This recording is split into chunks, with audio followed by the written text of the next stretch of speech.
The biggest challenge is the mind, because most of you think you are your mind. Most of you think you are your thoughts. See, what is your most stressful thought? Are they about your health or the health of your children? Are they about cash flow in your business? Are they about your parents? Is it about death? Is it about are you enough? Here's my question. Are these thoughts your thoughts? These are not your thoughts. They're just thoughts. See, most of you think you are your mind. Your mind is a tool you're supposed to use. If you don't use it, it will use you. And we're here to make that change. So to do that, you have to understand there's different parts of what you think of as your mind or brain. In the Indian tradition, they have some different terms for it. The mind, the intellect, they call it buddhi there, it's always dissecting. It's always reducing things from what they really are. People make up phrases like, no one loves me. Well, love is not a thing for starters. It's a process. Are you being loving or are you not being loving? It's not a thing that you can walk away with. If you try to keep it, hang on to it, or not give it back because you think someone's going to control you, then you're in your mind. And the mind will never make you happy. The mind is like technology. It's a tool. I can use it to strategize. I can use it to do things in my business. I can make things happen. Your mind is really useful. But when you think you're your mind, that means you think those thoughts are your thoughts. Now you're screwed, because those thoughts have been around for thousands of years, whatever thought you wrote down. So if I told you 100 years ago that there's going to be these invisible waves traveling around the earth, and you're going to have a box, and you can click on that box, and you could see people on the other side of the earth and talk to them in real time, because the invisible waves are going to come into your box. What would people have thought? You're insane. Are there invisible waves that come through your box? Absolutely. If someone said 100 years ago we're going to go to the moon and back, they called you a lunatic. That's where the term lunatic comes from. So thoughts have always been here, and what determines which thoughts you have is not you, but how you use your antenna, your physiology. If you have cable or satellite and you turn one channel, it takes in a different frequency. All the frequencies are available. All the thoughts are available. But when you turn one channel, you get comedy. You turn another channel, you get horror. You get another channel, and it's, epic films. You get another one, it's a drama. If your body is collapsed, you're going to turn to a very different channel than when your body is high energy. The higher energy frequencies bring different thoughts. Do you ever notice when you're really pissed off or really frustrated, you can have pretty lousy thoughts? The first thing you got to realize is those thoughts can come and go. They don't have to be owned by you. When you start thinking they're yours, you make them real. Write this down. Problems need energy to live. Some things you just give too much energy to.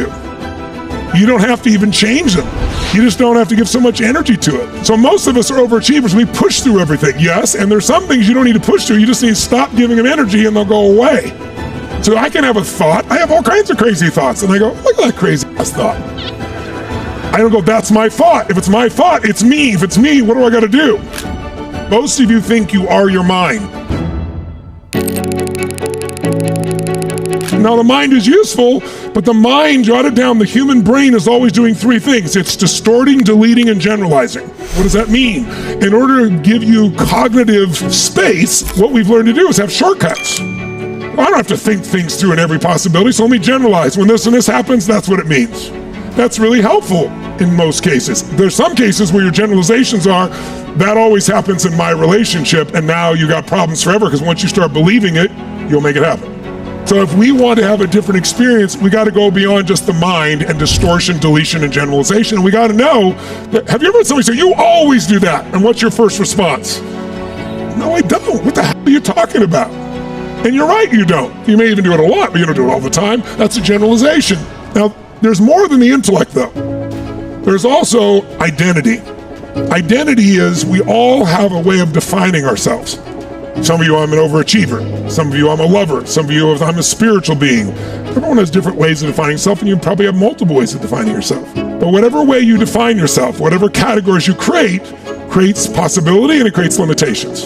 And when you start defining other people by certain identities, it also affects the way you interact with them. So we have to look if we can expand our identities. Because if you keep it limited, your life is limited. If you want to know the power of identity, it's more powerful than willpower. The most powerful way to influence them so there's lasting change is to enhance your identity and expand it so it's not limited to whatever it's been in the past. Not to change it, but to expand it. How many many of you used to smoke cigarettes and no longer do?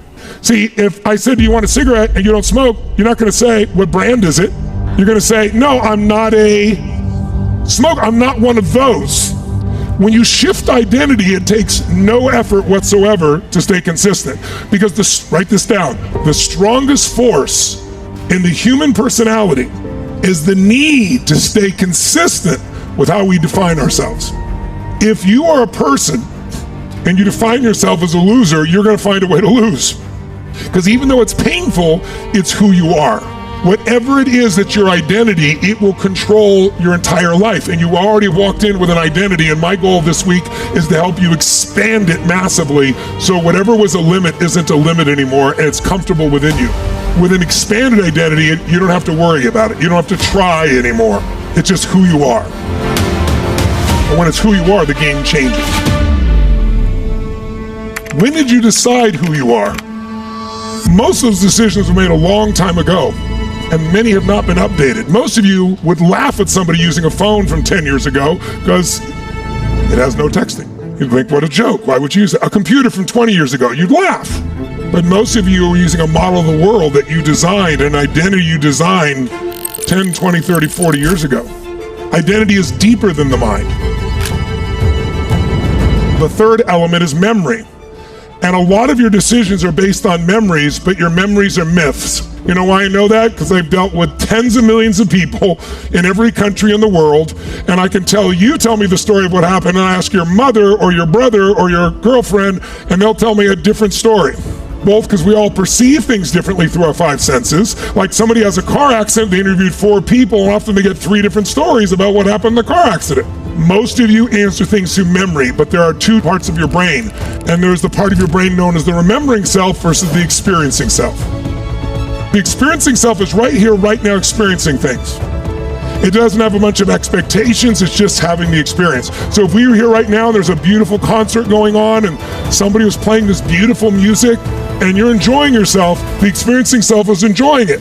But then all of a sudden somebody drops a bunch of dishes, smash, right in the middle of it. People, oh my God, what the hell? They just destroyed the whole thing. We tend to remember things that are painful because our brains are wired for negative focus to protect ourselves.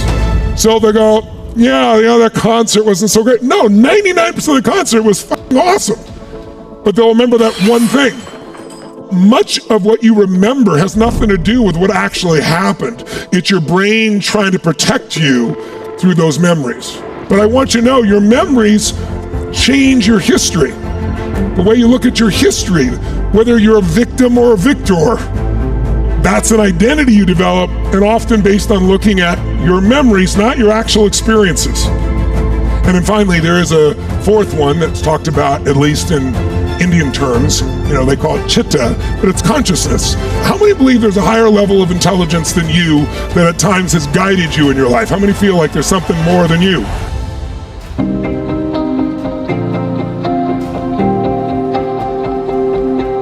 To think that there's nothing more than our own minds and brains is a little bit egotistical, wouldn't you think? Like, I'm all there is in this creation? That's species hubris, it's absurd. It's like saying, Webster's dictionary is the result of an explosion in a print factory. It all came together in order and shit like that from an explosion. Well, it was really nice, but there's probably some consciousness in there.